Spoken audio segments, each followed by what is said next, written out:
Welcome to episode 41 of the Liz McMullen Show. My guest this evening is Sandra Moran. Welcome to the show. Thank you. Thank you very much. Thank you. Thank you very much. Thank you very much. I sound like Elvis. Oh, Lordy. So, I heard that there was a rumor that you're a professor. That is not just a rumor. It's in fact true. Yes, I teach anthropology. Mm-hmm. Yeah. And you like to get dirty because you do archaeologist stuff too. I do. My training is in archaeology, although I have taught physical anthropology and cultural and archaeology as well. But yeah, digging square holes is a favorite hobby of mine. Yeah, I thought at one point in my life that first I thought I wanted to be like a marine biologist because I loved going to SeaWorld and whatnot. I loved seeing also, in the Natural History Museum and then watching documentaries. I was like, I want to do that.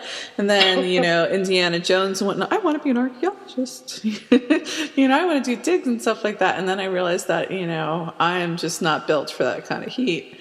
But I did like hunting around the house. And finding little trinkets and whatnot when I was younger, because I lived in a multi-generational house where before I was born, it was my grandfather, my grandfather's brother, and their mother. And they had separated, like the top floor was their mother's floor, the second floor was my grandfather's brother's floor, and then the next floor was my pop-pop's floor with my mom and two sisters and whatnot. And but by the time I was born, it was just my pop-pop, my grandmother, and my family. But I like to hunt around in their little hat boxes and look at their old 45 records and examine my grandmother's costume jewelry and all that kind of stuff. So I love that stuff. And honest to God, that parlays into your book. It really does. I was wondering at first where this was going, but yes, you're right. It absolutely does. It does. Sometimes I have direction. I'm very tangential and ADD, but magically, I actually had a point to that little tangent. It all comes together. So there is a box, a suitcase in your story. And I have one question, though, that I did not get the answer to when I was reading your book. Maybe I missed something. All right. I understood what was in the box and the letters, but I didn't understand the outfit. The outfit. Yeah. Well, the outfit was one that was, how do I want to say this, left behind. Okay. And yes, and so that was packed away as a memento as well. Okay, all right. Well, thank you for answering that question, because I was waiting for that one to come around. I was like, all right, I know what this is. It is archaeology of sorts, folks, because you have to figure out what all these little trinkets mean from a sociological standpoint. There's a lot of significance in that box, that's for sure. Exactly, and you don't really find out the significance of everything until you finish reading the book. So this book that you wrote is called? It's called Letters Never Sent, and it is... it's kind of, there's a lot going on. It's the story of three women, essentially, who are struggling to deal with the cultural construct and the social norms of the various times that they live in. And it starts out in 1997 with a woman named Joan, whose mother is named Kate. And Joan is going home to Lawrence, Kansas to clean out her mother's home because her mother had died and they had been estranged. And as she's going through the house and tagging things for, an estate sale, she finds this suitcase that has clothing in it, but then also a wooden box that has a bullet casing and some ticket stubs to various shows, and then a packet of letters that are dated but are sealed and had never been sent. Mm-hmm. And so through those letters, which she reads sequentially, she learns why she had such a difficult relationship with her mother. And from that point, then, it's almost like her life and her mother's life are paralleled, because then it goes back to 1920s, to the 1920s in a place called Big Springs, Kansas, which is a smaller town outside of Florence. And we see her mother, Kate, really struggling against the expectations that she's going to marry this local boy. She's going to settle down and have children. And instead, she goes to Chicago as one of this, in the 30s, when she's older, with this wave, one of the first waves of women that are going into the workplace and who are making lives for themselves and not getting married and not doing what the expectation is or was for them. And so she gets a job working at the glove counter at the Sears and Roebuck department store. Mm-hmm. And there she meets a number of different people, including the other woman who's the third major protagonist, Annie, who really teaches her a lot about, herself and feminism and reading the books that she wants to read and living the life that she wants to. Well, what I thought was interesting when I was reading was that Catherine, or Kate, depending on who's referring to her, she's a huge reader. She was not interested in staying in Big Springs. She was not interested in staying in Kansas. She wanted to see the world. She wanted to see a lot of the places that she had read about, and not wanting to have a child and not wanting to marry the poor guy who was just utterly in love with her, and she just couldn't be bothered. Wasn't he? Oh, the poor thingy. And but what surprised me was, because as I was imagining her and being a reader and whatnot, I thought that she would be a lot, not worldly, but that she would be a smart reader, so to speak. So when she met Annie, the conflict between what she had read in Kansas and I guess what was acceptable to have in libraries at the time didn't sync with some of the books that Annie read that were very, if not avant-garde, some communist in nature, some feminist in nature, a lot of the rabble-rousing and stuff that was going on. She was reading it, and she had that level of intensity as well. And, it highlighted how naive Catherine was. And I was like, I didn't even see her as naive until in comparison to Annie. Yeah, absolutely. I mean, you think about 1920s and the early part of the 30s in these small towns throughout the Midwest, everywhere, but especially throughout the Midwest, where you have, the Bible Belt, you have, this very, very traditional idea of what's acceptable and what's not.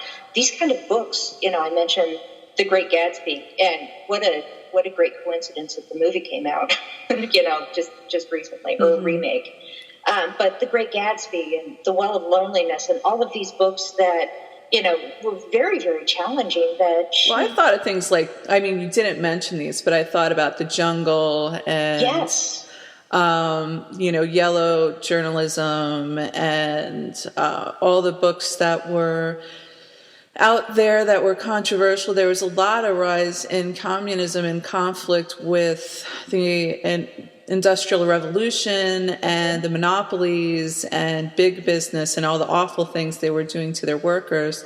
So there was this groundswell of writing that was in contrast with that, in addition to having a anti-capitalist leanings to it, and slaughterhouse and all this kind of stuff that never came to light before. It is actually a very rich intellectual playground for those who knew about these books and how to access them.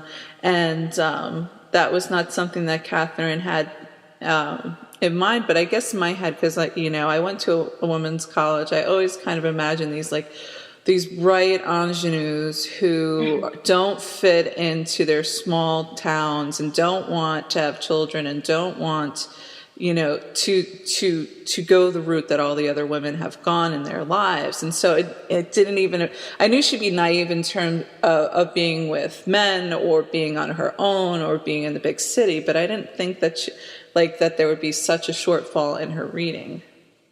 Well, but I mean, you think about it too. I mean, the Progressive Era was, this period of time where you have, again, all of this reform, political, social reform, which is what you were talking about.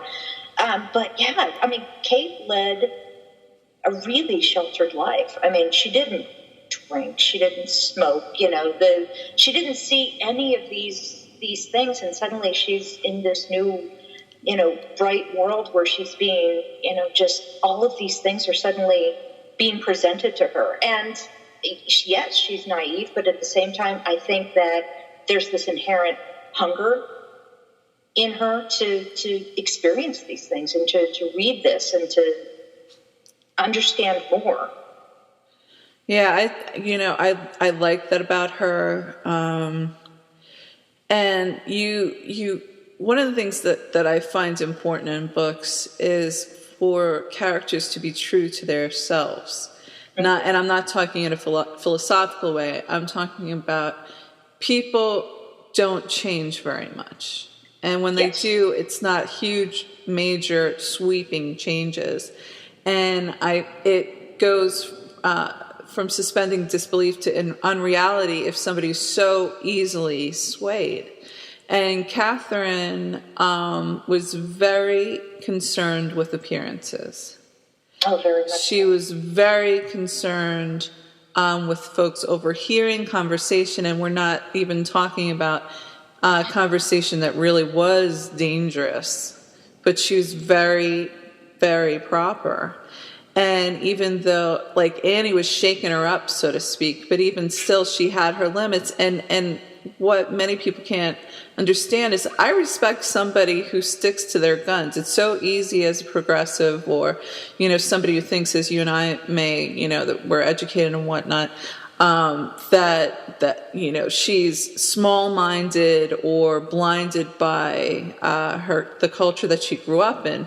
But her tenacity and holding on to what her values were, that's just because we don't agree with those values. It doesn't mean that it doesn't show a level of strength. Oh, exactly. And I think Kate was really trying to find out for herself who she was and what she believed. She wasn't blindly accepting what her family was telling her. She wasn't blindly accepting what her friend Claire was telling her she should be, or even what Annie thought that she should be. She was really trying to feel it out, I believe, for herself. And that, that's hard for anyone. The other thing that surprised me, because I know that the 1930s, the Great Depression for you young kids, who they never got to that point of American history. This reminds me of high school when you have your history classes.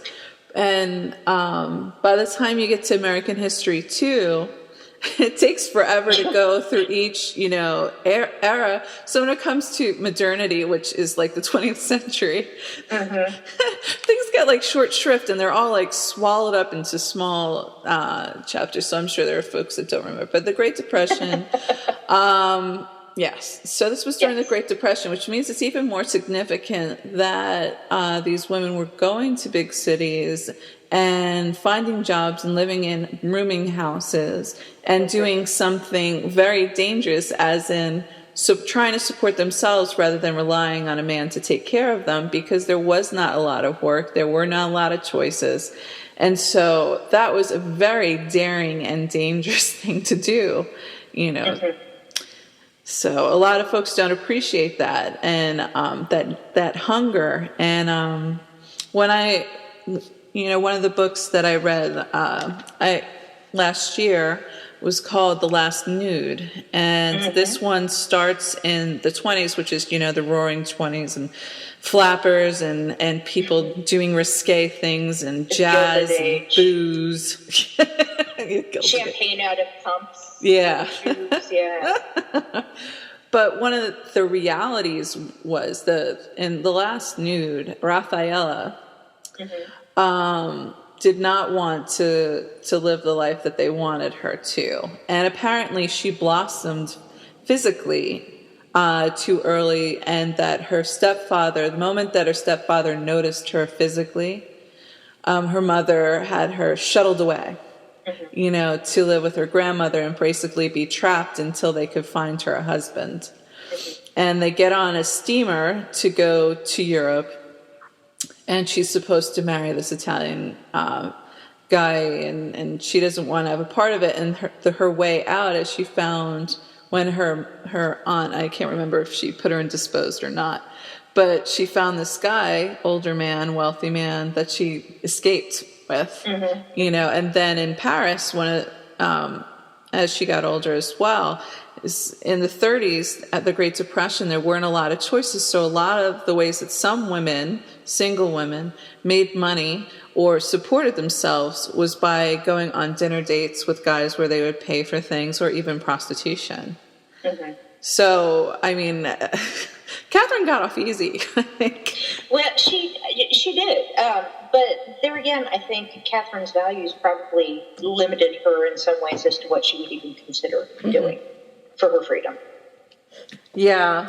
So selling gloves and Sears, what I thought was really interesting, it probably came from your research, is that her floor manager was explaining to her and Claire, her coworker, yes, that we're no longer a mail order business, and that we need to kind of follow the cues of another business I was not familiar with, and be very proper and whatnot. And I was just like, yes, that's so true. And when I was visiting Savannah, I was on a trolley ride, where they're doing the history of it. And you could buy entire homes from the Sears catalog. Yeah. And so there's this one house that had been bought by the Sears catalog, but they had made a mistake in the blueprints. So the crown molding top of the windows was on the bottom and vice versa. Really? Which house is it? One of the houses on the tour? It's one of the houses on the tour, and they pointed out, it's not glaring, but it was assembled wrong. But you would not know it, to the naked eye, to somebody who's not familiar with the architecture. But that was like a mistake. The other thing that I got a kick out of, and this is this historical sidebar, is that you got charged by the taxman as to how many entries into your home that you had. So the first tax shelter, literally, was where people made floor-to-ceiling glass windows that they could walk through. So instead of paying for more doors, they created windows that they could use as doors. Oh, that's interesting. I had no idea about that. Isn't that quirky? Yeah. But that actually explains when I was in Savannah class, we stayed at a B&B, and yeah, there was a floor-to-ceiling window that you lifted up to step outside. That's really interesting. Yep. Well, I did a tremendous amount of research in Chicago. Yeah. In anticipation of this, and had gone online and done research as to the grounds of the World's Fair, the different buildings that would have been there at the time, and then also boarding houses that would have existed at the time. That was tricky too. For those of you who are now listening to the episode, you'll be watching pictures that she had taken of the boarding houses where they lived. I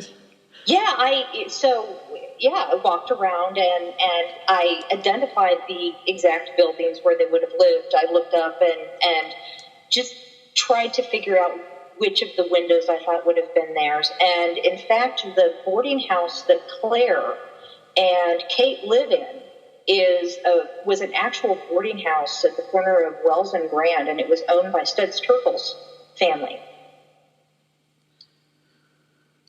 I can't even imagine what it must have been like to live in a boarding house.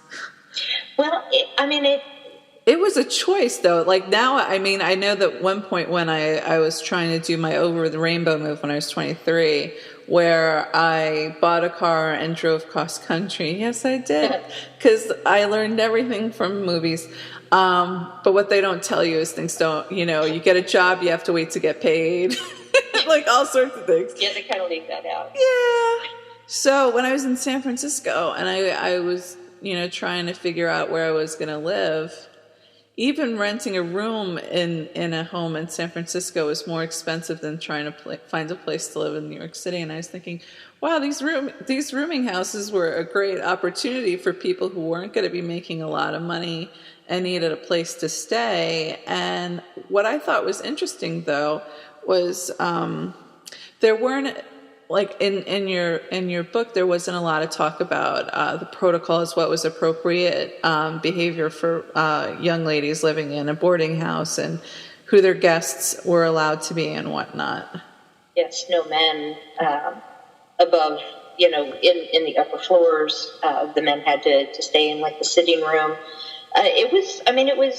I think it offered in a lot of instances a certain amount of safety for these women as well. Mm-hmm. But there again, for Kate, this was the first time that she'd had anything that was hers, solely hers, that she could decorate the way she wanted. And granted, she didn't have a lot of money, but this was another opportunity for her to create who she was, what she wanted, where she wanted to live.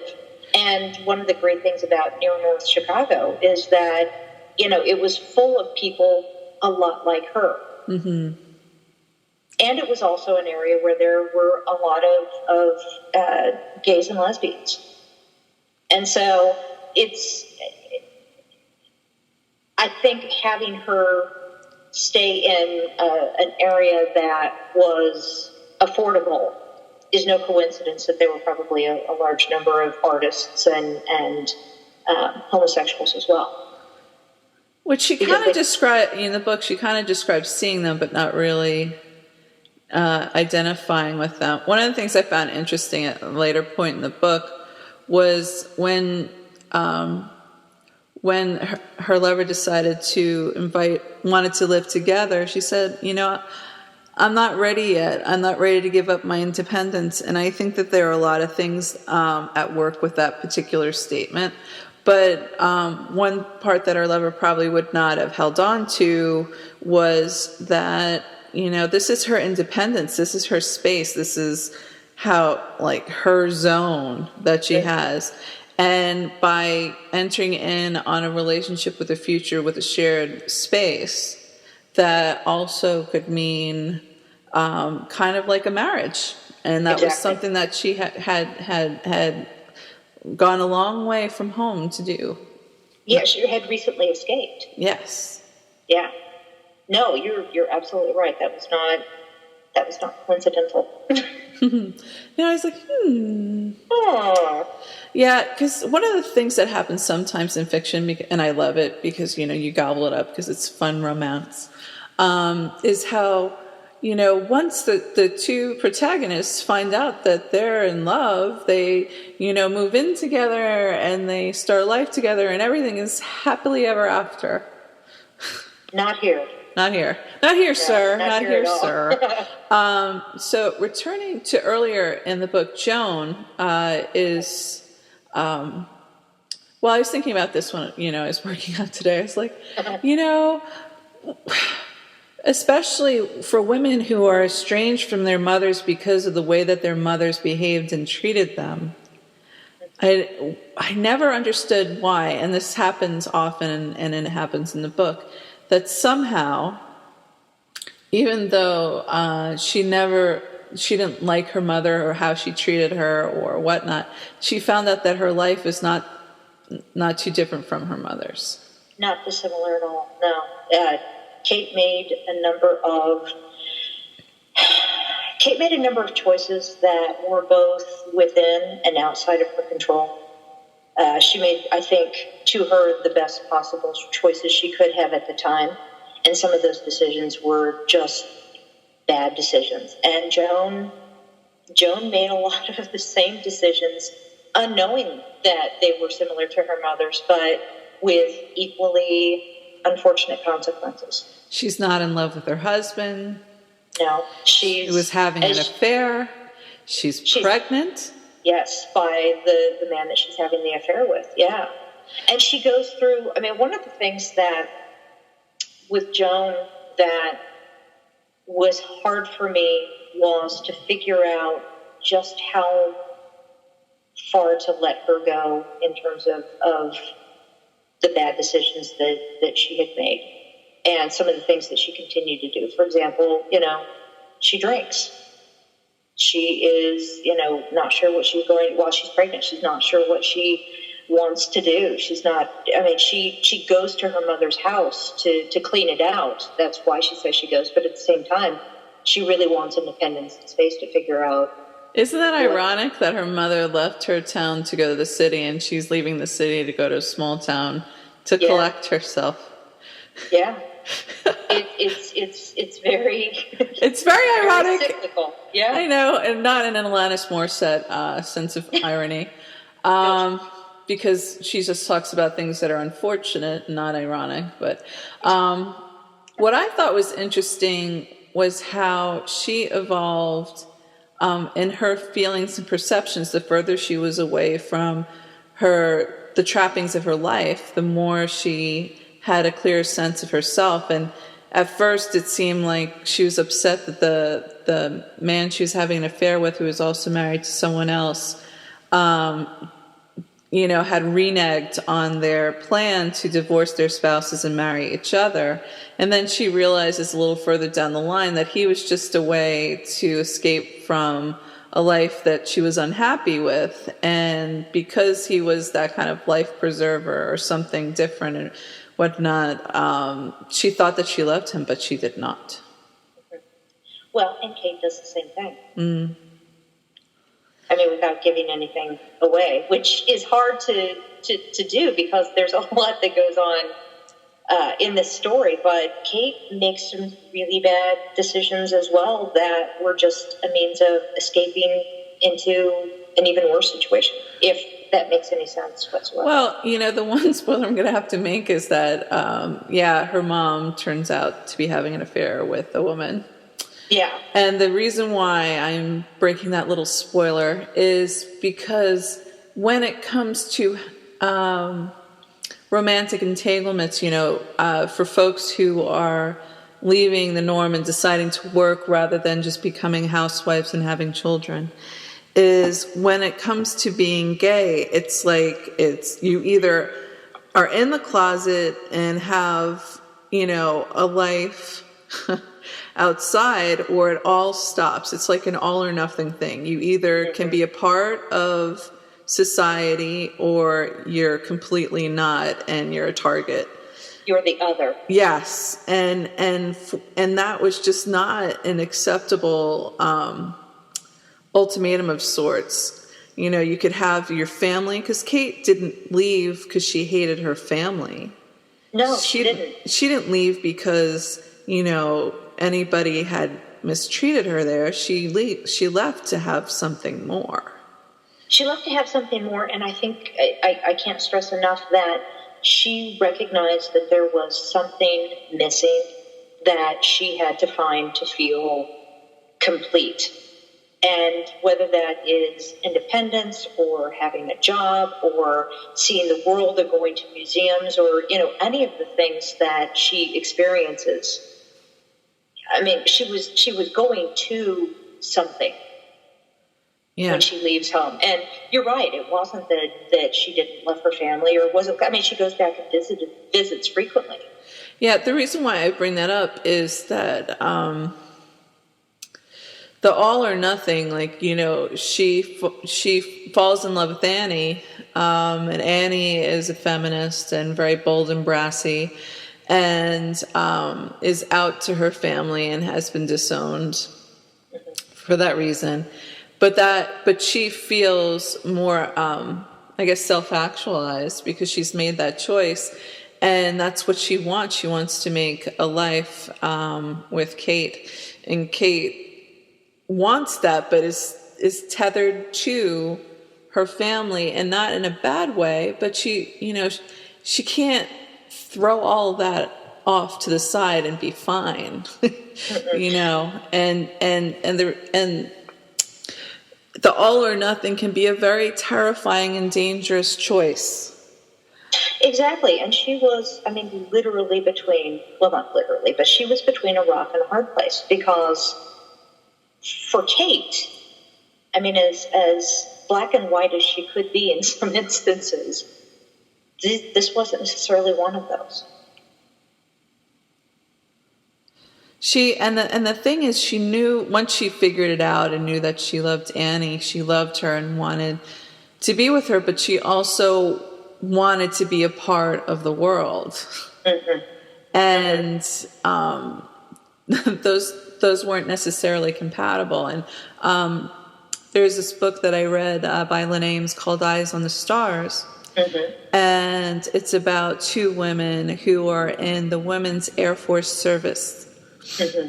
And they're pilots who do the things that men would have been doing, but all the men who knew how to fly were being sent to World War II in various places.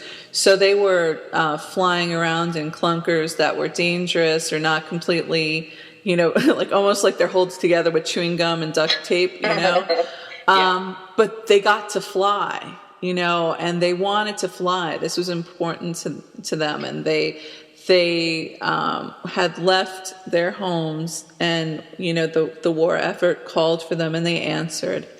But being queer was unacceptable, and there were even times when folks would get called into the office for behaving in a certain way. And at one point, it was, the rumors were going around about Jesse and Claudia being together, and so in order to kind of throw off suspicion, they went to the USO and they started they dated half-heartedly, guys, with poor Butch. And what ended up happening, this is actually horrifying, but, you also find out through a set of letters, is that the man that the femme had been dating decided that he was owed something by her. Yes. He thought that he was owed something by her, and he was going off to war, and she owed it to him. And also it was a way of punishing her because he knew that she was in a relationship with the other one, with the Butch. And so he wanted to, do a double kill. Mm-hmm. And so he rapes her. And she doesn't tell Jesse, because he said, if you tell anybody, I'll rape Jesse too. So it's like, just because they didn't want to seem gay, they put themselves in situations where they're struggling, and the world is not so blind to what's going on. And that's what that guy was kind of like, oh, I'll punish you. I'll take what I think I deserve, and I'll punish you. And there's like a level of punishment that shows up in Letters Never Sent.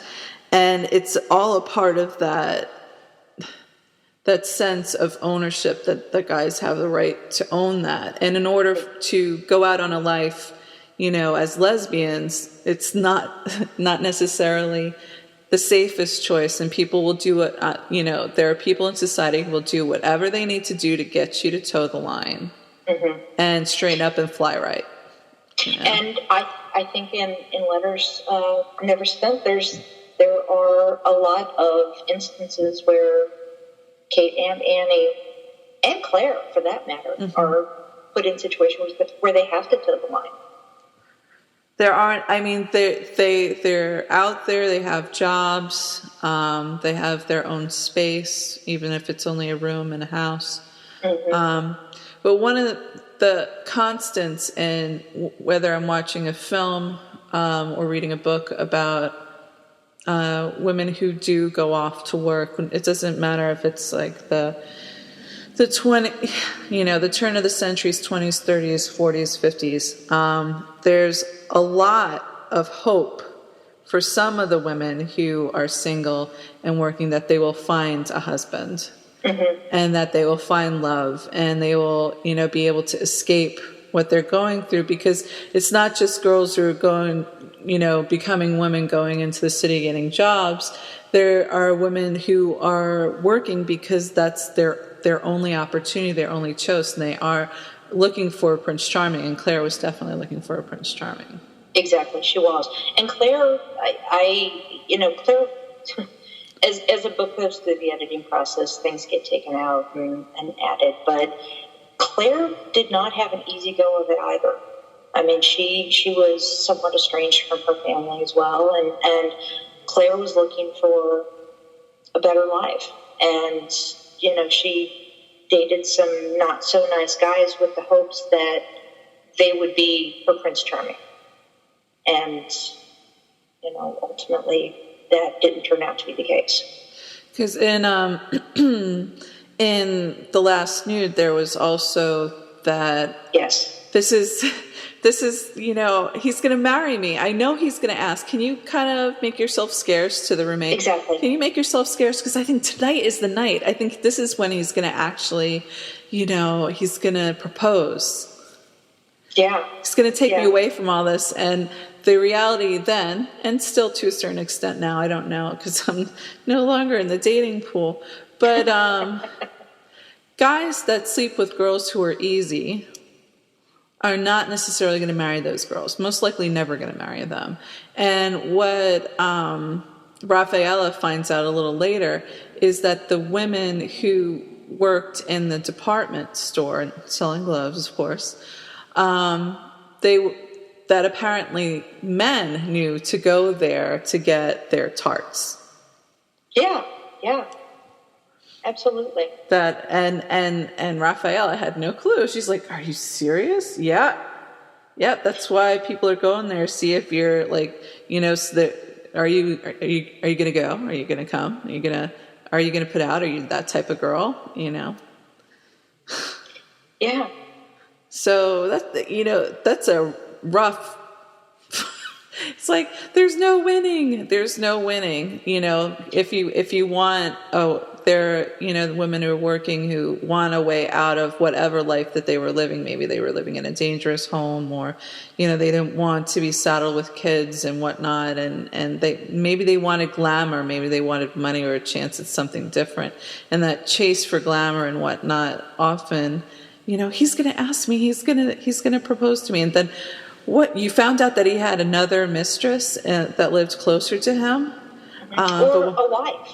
And a wife. So there was like a wife and two mistresses. But still the ever hope, he might change. I think today is when he's going to propose. Or, oh my God, I'm pregnant. But there again, I mean, that was part of the cultural construct as well, is that was the solution. That was the social norm. You get married, and finding that guy that will marry you, and so you can have nice, pretty things, and he can take you shopping, and it's going to be so glamorous. Well, and just validate your place in society. Mm-hmm. Yeah, it was. I mean, it was a very, very different time. I did this interview of a notable alum from Mount Holyoke, and it was for an oral history project for the 175th anniversary of our college. And she graduated in the 60s, and she was talking about what it was like on the weekends when basically the girls were kind of making themselves up and getting ready to go on dates with guys from like Yale and Williams and Amherst and whatnot, or far off Harvard, or Columbia, just as they were kind of seeking an MRS degree. Mm-hmm. For those of you who don't know what I mean, as in getting married, Yeah. And that was even when I was in college. That was, still common vernacular. People would make the comment that, oh, well, so-and-so, she's just here for an MRS degree. And, yeah, I mean, I don't know, is that still common today, but... Well, I mean, I went to Mount Holyoke in the 90s, and that was so not... There was no MRS degreeing at that point. That I'm showing my age now, aren't I? No, that's fine. No, that's fine. But like, there's a whole different set of expectations and norms, as in, forced androgyny, as in you can't be like, if you have long hair, then you're not committed enough to being a lesbian. You're passing. Mm-hmm.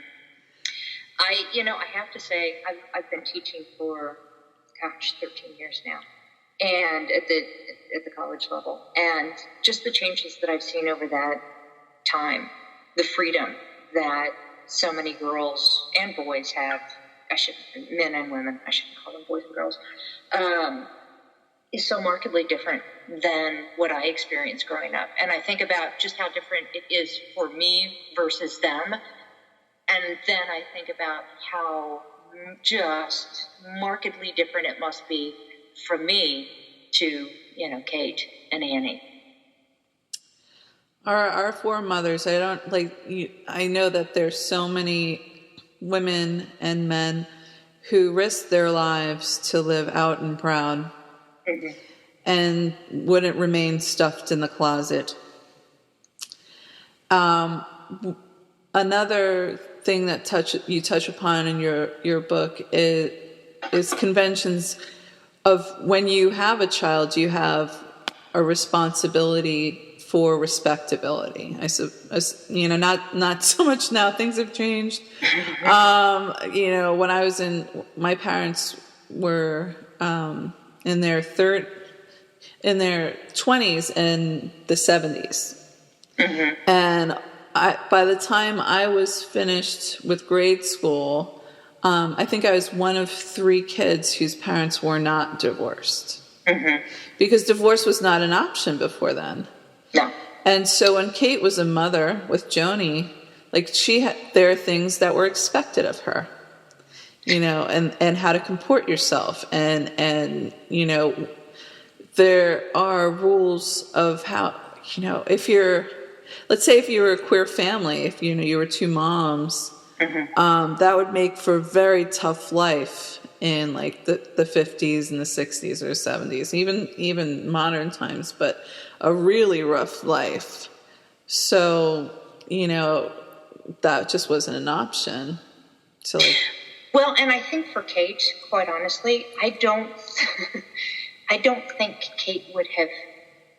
Kate should have been a mother. I don't think she was a particularly good mother, and I don't think she would have been a good mother even if she hadn't been trying to struggle to be, I guess. No, she was just, I think one of the things that she probably knew about herself was that getting married and having children was not something that she ever wanted to do. I mean, there's this one scene where they're in Chicago, and she's with Annie, and it's Christmas time, and there are kids that are looking in the windows of the stores, and Kate just makes this incredibly distasteful. She has this expression on her face, from the smudged windows and the kids with their faces pressed up against it, and Annie laughs, and she's like, "You don't like kids, do you?" And Kate's like, "They're just messy." And so, I don't think that Kate ever would have been a particularly good mother. No, and that's half the reason why she left home, because that's not what she wanted. I mean, if she wanted to be a mom, she could have stayed home with poor old Albert, who was in love with her, and he had money, and he was hopelessly devoted to her, and constantly still going back for her, no matter how much she discouraged him. Mm-hmm. Yeah. So it's almost ironic that she ends up raising Joe. Do you know what? You're talking about social constructs. Mm-hmm. The behavior of Albert, where no matter what, no is not a final answer, because that's not the answer that he's seeking. Mm-hmm. So he keeps on asking and asking and asking and asking. Kind of like Clyde. I mean, there are a couple of places where he doesn't just ask. He's like, you're gonna marry me. I mean, you're going to, and we're going to have kids, and we're going to have this life. And Kate hedges, and she says, well, I just want to go to Chicago for a few years. I just want to see the world. I want to do these different things. And he's like, well, why would you want to do that? You could, I'll take you to Chicago for a weekend. We'll go on our honeymoon. And yeah, I mean, he is just hell bent for leather that he wants her, and it's just a foregone conclusion that ultimately they'll be together. which parlays into a darker topic, which is what's been called rape culture. And the notion that even though she unequivocally, on many occasions, constantly was saying, no, I don't want you, no, I don't plan to marry you, no, I don't want to have your children. But it was almost expected for her eventually to fold. And, and take the line. And in the expectation also that if you're married, that your husband deserves to have sex with you. And even if you don't want to have sex with him, it's your responsibility. And if he takes his marital rights, whether or not you like it, that's just the way it goes. The concept of marital rape or, was almost, there's no such thing, Well, and I think the expectation that she marry Albert wasn't just from him. I mean, you look at her friends, they're like, oh, you're just going to get married to him. It's all going to be, you're going to love it. And her family, her mother particularly was, she never gave up on that one. She's like, well, you need to make yourself look pretty for Albert. You need to, and even when she came back over the holidays and at the skating party, it was still, well, Albert's been asking about you, so, I mean, Kate was really getting it from all sides.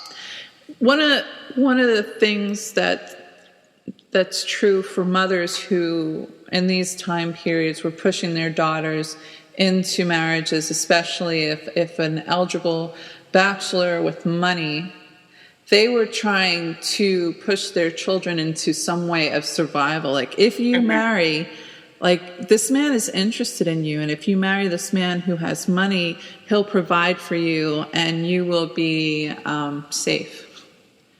This is the way you survive. Like, the mother wants you to comport yourself in a certain way, to be ladylike, to behave appropriately for a nice, young, marriageable girl. And there are rules for, like, what do they call it? Manners and what do they call those things? Manners. Comportment? Emily Post and whatnot. And it was all circled around you have to be a nice little package that will be attractive to whomever wants to buy you. Well, and I think there's also, I mean, a lot of the backstory on this I ended up cutting, but I just talk about it very, very briefly in the book, but in one of the earlier versions, you learn a lot more about Kate's sisters. And both of them died. And so I think Kate was kind of this last hope for her mother and her family as well, because they had died without, having children, and, her mother never got to see her daughters be mothers themselves. And so I think she pinned a lot of that on Kate, a lot of that responsibility as well. Well, let's talk about the little creepy, I'll marry one sister, I'll marry the other sister, I'll marry the third sister. Well, okay. Actually, it was not that uncommon. Some of my research, it was not that uncommon for if a man was married to a woman and she died. It was not uncommon if the sister was unmarried for him to marry her as well. Or if the husband dies, the brother taking over. Yeah. I mean, there was a lot of that going on. So with Clyde, for example, when he marries the eldest sister, and then she unfortunately dies in childbirth, and then Kate's second oldest sister really wants to. She had always had a crush on Clyde, and so she pursued him. Lied about being pregnant vigorously. I'm sorry? She lied about being pregnant. She lied about being pregnant so that he would marry her. And I find that very, very interesting too, because you have this juxtaposition of these two older sisters who wanted nothing more than to be married and to have a husband and children. And then you have Kate, that scene in I think it's the second chapter where she's helping her sister get ready for the wedding. And, she's just, even then she knew that wasn't what she wanted. It's my wedding day. It's something really important to me. Why aren't you supposed to call me pretty? Exactly. And that scene where Kate actually looks down and sees her father getting the car ready for the trip to the church, and they have that moment where they just kind of look at each other, and there's that understanding that passes between them that, what are you going to do? It's, yeah. Yeah, absolutely. I have to say I really appreciate the fact that you're not giving away you're not giving spoilers. No. I'm so hamstringed or straitjacketed. No, actually, folks, I talked to Sandra beforehand about this. There's just so much going on in this novel, and rather than the ending being the ultimate spoiler, they're actual spoilers that blossom throughout the entire book.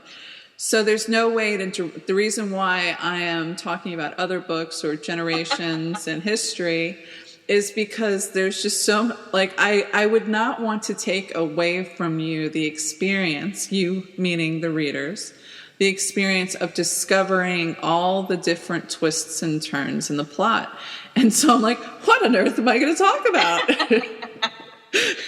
But I think you're doing a really good job of not giving anything away. So thank you. I appreciate that. I'll do a solid, no problem. Well, back to our little generational queer oh shit thing. Okay. Survived by a longtime companion by Chris Painter, which won a Goldie this year, and deservedly, it was wonderful. A lot of times when you read a book about Hollywood, in old Hollywood, it's always the golden age. We're talking about the 30s and the 40s. But in this case, it was about the 50s. And I was like, And I just think, because, in my head, I'll always have those long diaphanous gowns and flowing hair. And so I always picture that, but the 50s has a completely different style. But what was interesting was that in LA, in Hollywood, obviously a lot of folks know who was gay. You just kind of had to keep it on the down low. And so Eleanor had gone off to Hollywood. She did want to be an actress, but she also wanted to get away from her life. And then when she was, I guess, on set auditioning for something, she was spotted by this huge star, Daphne de Monet, who cast her because she wanted to cast her on another couch, if you know what I'm saying. That she had a habit of finding her some starlets to screw. She was a rake. She was hot. She was hot. She could get away with a lot. And Eleanor's like, I'm sorry. First of all, Eleanor's like, I'm not like that. Which is what Catherine said. I'm not like that. I don't know why you think I'm like that. Lady doth protest too much. And then eventually she does go out with her. And they start dating. And whenever Daphne was feeling insecure, for one reason or another, she often strayed. And when Eleanor found out, she's like, I'm not taking this. I'm not talking to you. Leave me alone. Talk to the hands. It's over. It's not happening between you and I. And then Daphne's devastated and shows up all disheveled and too thin, and her eyes are wide and blah, blah, blah. And then they get back together again. And Eleanor's like, you need to behave because I'm not taking this shit. Mm-hmm. And then, but one of the bigger pinnacles was when it was Eleanor or Daphne's career as a star, as a movie star. And Eleanor was devastated to learn that one of the things that held her was not only keeping her career for money and glamour, but she needed the adoration of the fans. Mm-hmm. So she chose that, and Eleanor's like, you know what? I've had enough. I'm going back to England. I don't want anything to do with you. If you're not going to live with me, honestly, and whatnot, you have plenty of money. There's no reason for you to continue acting if they're going to take your career away for being gay. And mm-hmm. Daphne's like, I'm afraid, not going to happen. But it still is this all or nothing. Do you want to have your career as an actress? Well, if you want to have your career as an actress, you have to seem available to men and be a part of their fantasies or be what women want to be. And that just wouldn't work if you were a lesbian. Mm-hmm. Even Ellen, I have to say one of the biggest shockers of the centuries in my brain was she came out on her sitcom. I hated the sitcom. I thought it was kind of boring, not really funny. But anyway, so she came out on it. It was this really splashy, entertaining episode. And her series was canceled. And it seemed like she blew up her world. It was over. Mm-hmm. Her career was over. It was done. And this is in the 90s, I believe. Mm-hmm. And way back in the 90s. Yes. Even now, I'm really disheartened by that there is a way back in the 90s. But now, I think it was about a decade, was it 10 years ago? Somewhere along the lines. She not only came back, but she came back as a daytime show host, which is all about Middle America. And Rosie O'Donnell was in the closet for the majority of the time that she was working, and then came out, and then that blew that up. But what I love is that Ellen was out and proud, and still she has an extremely popular talk show. And I was like, I thought for sure her shit was over. I really did, and I thought that was kind of like a cautionary tale for other celebrities not to come out because it'll end your career. But ultimately, I think she came back stronger and has a significantly larger following than she ever had with her sitcom. Absolutely, because I found her sitcom really boring, but I love her talk show. It's very entertaining. She's got a DJ, she dances, she's got a very glamorous wife who needs to eat more often. I'm sure that not Joni's mother, but Kate's mother would say, "You're too skinny."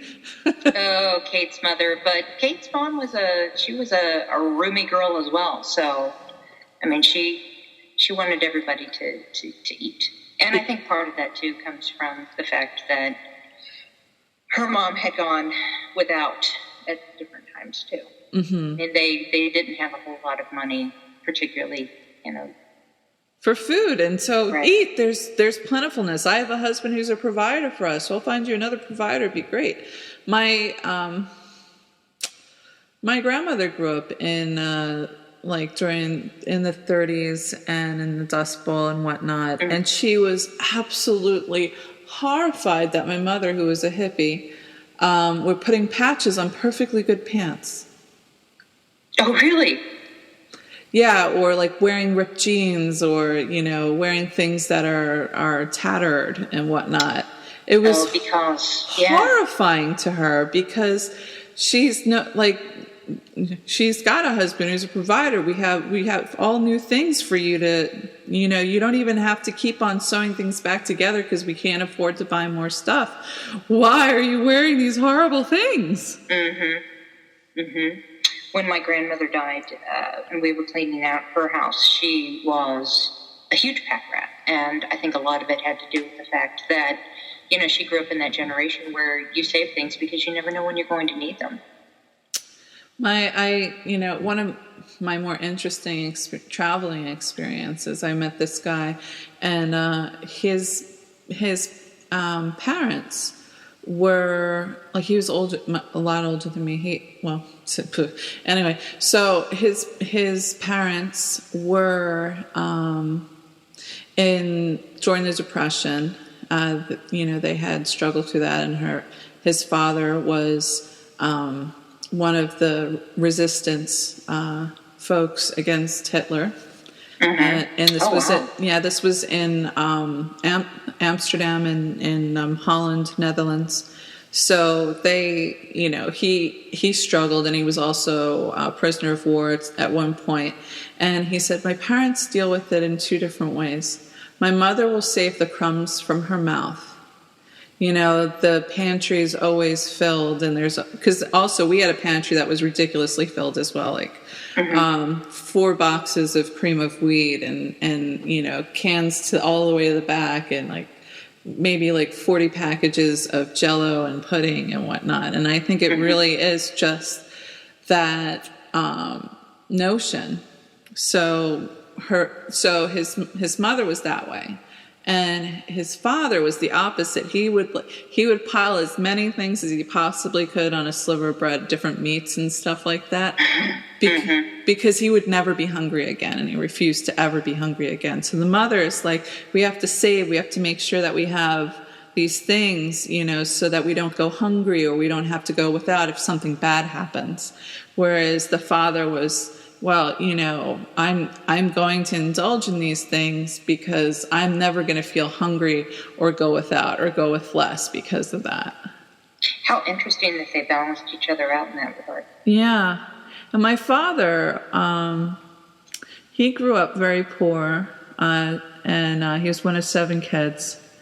And I think one of the reasons why he's heavy is because he was so hungry when he was younger that it's like the compulsion to go in the opposite direction with that, to not struggle, to not go without, and I think that plays out in a lot of different. People think of eating disorders as, oh, I want to be pretty or handsome, or I want to be or I am not something, but there are oftentimes other psychological issues that are centered around food, and a lot of it is about control. So you see it playing out when we're talking, bringing it back to Kate's mother. She wants her children to be healthy, and men want a woman who's healthy, not somebody who's like a scarecrow or too skinny or frail or falling apart. They want, I guess, childbirthing hips and, somebody with curves and womanly, and that's what you need it to be.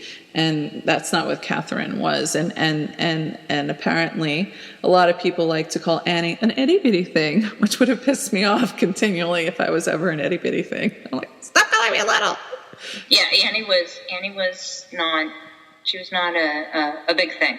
She was a little thin, waifish kind of woman. With delicate hands, apparently. That were fascinating to Kate.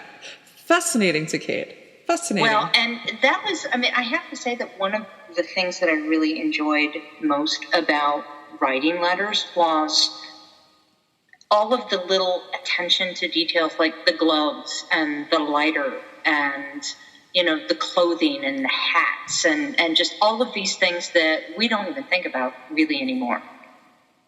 I definitely could see that, I don't know if I said it during the episode or whether I just said it to you beforehand.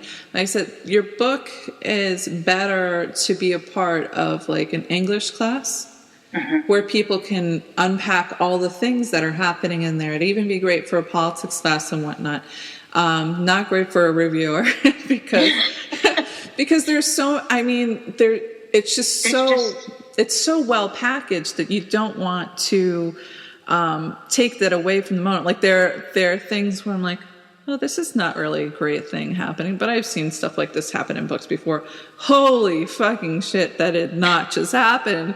And that shock value it should still exist within the story after, I've spoken about it on my show. So I was like, I can't tell you, but there's a lot of moments. Well, thank you. Thank you for saying that. And you've done a really good job in not giving any of the really big stuff away. So thank you for that. I've tried my bestest. You've done a great job. You've done a great job, young lady. This has been an absolutely fascinating conversation. And if you have another book coming out, hopefully one I can talk about more extensively, I'd be happy to have you on the show again. Thank you. I do have one that I'm working on right now, which is told backward. So you may have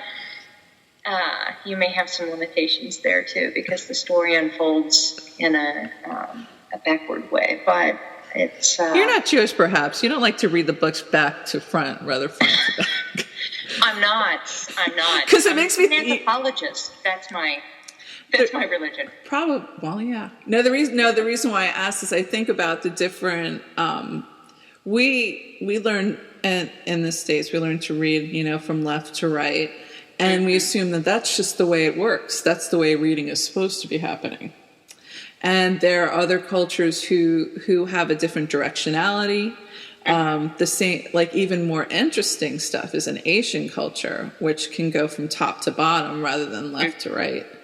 So I'm like, The world is a fascinating and incredibly diverse place. I love how different everyone is. It's so cool. I mean, and just so fascinating what people, because learning how to read is not an easy thing to do. And I think about learning how to read and learning a language, like understanding a language, which is always on my mind. I'm dyslexic. I had a hard time learning how to read and write, and I also had a hard time studying foreign languages.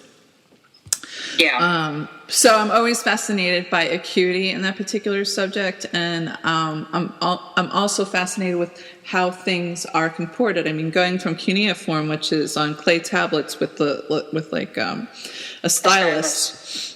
And to go from that to creating paper to, different forms of writing. And what I learned a few years ago, which was interesting, is spaces between words was not always the form of writing. It would be contiguous. So you'd have to understand where a word was supposed to stop as you're learning how to read. Until, typographically we made spaces between words in the same way as there would be spaces when you're writing. All kinds of stuff like that. Very nifty. I'm sure there are people who study this and there's lots of fascinating things to discuss on that matter. But the letters never sent, they're you think that that's the whole story in some ways, that that's the title. You find out how many letters there are that have not been read. One of them had been crumpled, but had been flattened out and put it back in an envelope. And there are all these little clues as to who Kate was, what her life was, who she loved, and that, everything must have ended at a certain point, and you wonder why she stopped at that particular year with that particular letter. And if you'd like to know why, you're actually going to have to get to the last few pages of the book.